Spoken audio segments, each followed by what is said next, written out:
Eli Tomac his 48th career 450SX win. History would go to show that that sort of thing happens.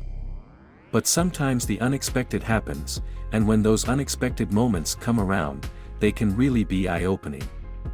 In the case of the 450SX class of Monster Energy AMA Supercross, Saturday's 7th round in Arlington, Texas, saw yet another twist in what is becoming one heck of a story. Welcome to MZ Update, the channel for all things motocross. From the latest news to exclusive content, we've got you covered. Whether you're a seasoned rider or a fan of the sport, we'll bring you the stories that matter most. If you're new here, make sure to hit that subscribe button and turn on notifications so you never miss out on our latest content. And for our returning viewers, thank you for your continued support. And please support me by sending a little super thanks. I will have the encouragement to make the next clip. And sorry for the narration, because I can't speak, so I had to use a bot to narrate instead. 450SX Race 1. In the first 450SX race, it was Eli Tomac grabbing the whole shot as Jason Anderson went down in the first turn. Chase Sexton actually ran over Anderson while he was down, which left Sexton with a pretty bad start outside of the top 10.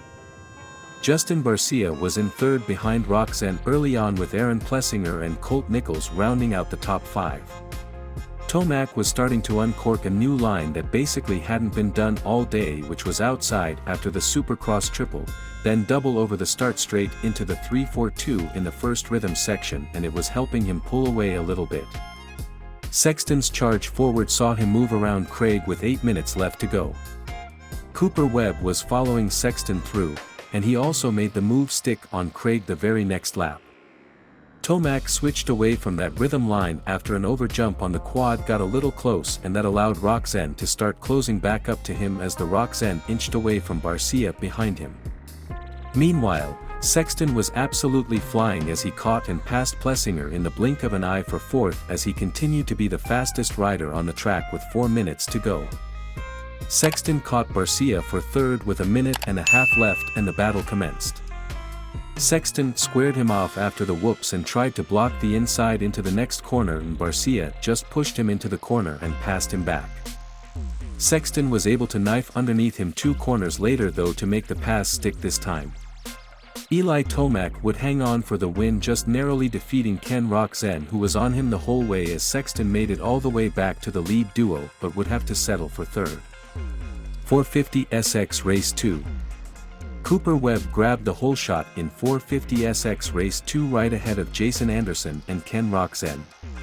Chase Sexton made the quick pass on Roxanne on the first lap, then almost went down before the whoops, nearly bringing Roxanne with him.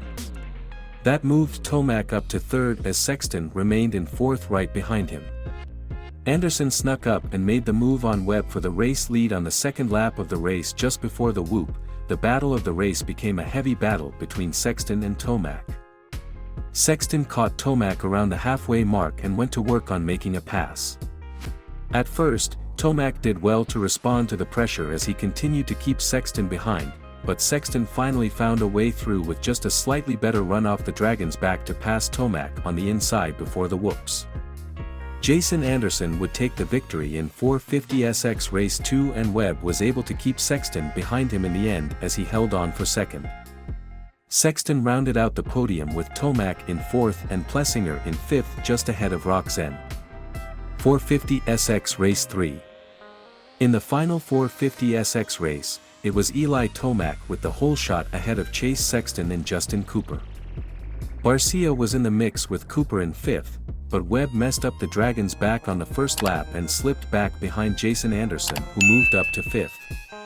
Barcia made quick work to get around Cooper and move into third as the race was on out front between Tomac and Sexton. Webb and Roxanne were able about to move around Cooper as well to move up to fifth and sixth before the end of the second lap. Barcia crashed over the berm after the whoops on the fifth lap of the race and slipped all the way back to ninth behind Christian Craig. Tomac then washed the front end 2 laps later after the tunnel jump, which handed the lead over to Sexton and the overall win to Sexton as well.